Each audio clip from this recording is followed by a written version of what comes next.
আজি আমি সত্যনাৰায়ণপুৰ এমই স্কুলত চেপ্টাৰ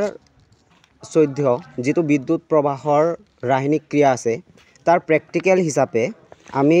এজন ছাত্ৰৰ শৰীৰত যে কেনেকে ইলেক্ট্ৰিক পাস হৈ থাকিব পাৰে বা এজন ছাত্ৰক কেনেকে বা এজন মানুহক কেনেকে ইলেক্ট্ৰিক মেন বনাব পাৰি তাকে পৰীক্ষা কৰিবলৈ আজি সকলো ছাত্ৰ ছাত্ৰীক একেলগে হৈ এটা সৰু প্ৰেক্টিকেল কৰিবলৈ ওলাইছো গতিকে এই প্ৰেক্টিকেল সমূহত সকলো ছাত্ৰ ছাত্ৰীয়ে অংশগ্ৰহণ কৰিছে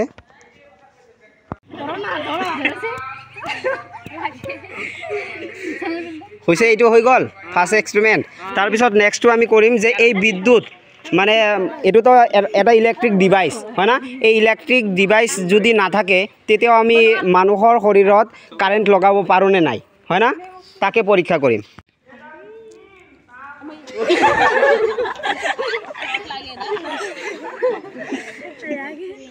যা তোমালোকে চোৱা একবাৰ আমি নেক্সট এক্সপেৰিমেন্ট হিচাপে যে মানুহৰ গাত ইলেক্ট্ৰিক ডিভাইস নোহোৱাকেও কেনেকে শৰ্ট খায় বা কেনেকে কাৰেন্ট আহি যায় তাকে পৰীক্ষা কৰিবলৈ এতিয়া নতুন এটা পদ্ধতিত আমি এই এক্সপেৰিমেন্টটো কৰিম ঠিক তেনেকে যেতিয়া আমি শুই থাকো তেতিয়া আমাৰ গাৰ শৰীৰত কি হৈ থাকে চাৰ্জ হৈ থাকে আৰু চাৰ্জ হলে ইলেক্ট্ৰন গঠন হয় আৰু তেতিয়া যদি যেতিয়ালৈকে আমি কোনো এটা বস্তু লাৰি নিদিও যেনেবা ৰাতিপুৱা উঠাৰ লগে লগে আমি হয়তো নামি যাম বিছনাৰ পৰা হয় না নাইবা কোনো এটা বস্তু টাচ কৰিম তেতিয়া কি হয় আমাৰ শৰীৰৰ যিবোৰ ইলেক্ট্ৰন থাকে সেইবোৰ বেলেগৰ গালৈ গুচি যায় কিন্তু এইটো এক্সপেৰিমেন্টত এইটো দেখাব বিচাৰিছো কি যে মানুহৰ শৰীৰৰটো কি থাকে ইলেক্ট্ৰন থাকে হয় না কাৰেন্ট থাকে যে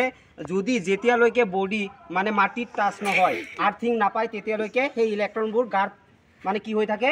ঘূৰি থাকে যেতিয়া কোনো এটা বস্তু টাচ কৰা হয় সেই ইলেক্ট্ৰনবোৰ তাৰ বস্তুটোত যাব নাইবা গাত যাব ঠিক ইয়াৰ দৰে চাবা হা কোনে এজন আহি যোৱা এজন ওচৰত থাকিবা মই যেতিয়াই কোন তেতিয়াই কই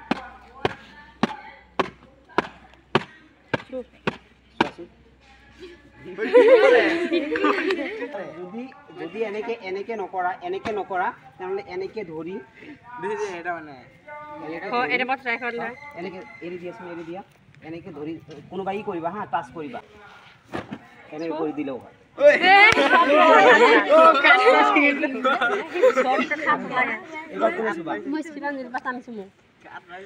কেতিয়াবা না এনেকুৱা কৰি থাকোতে তাৰ চুলিবোৰো মানে কেতিয়াবা ঠিক হৈ যাব এনেকুৱা হৈ যাব মজা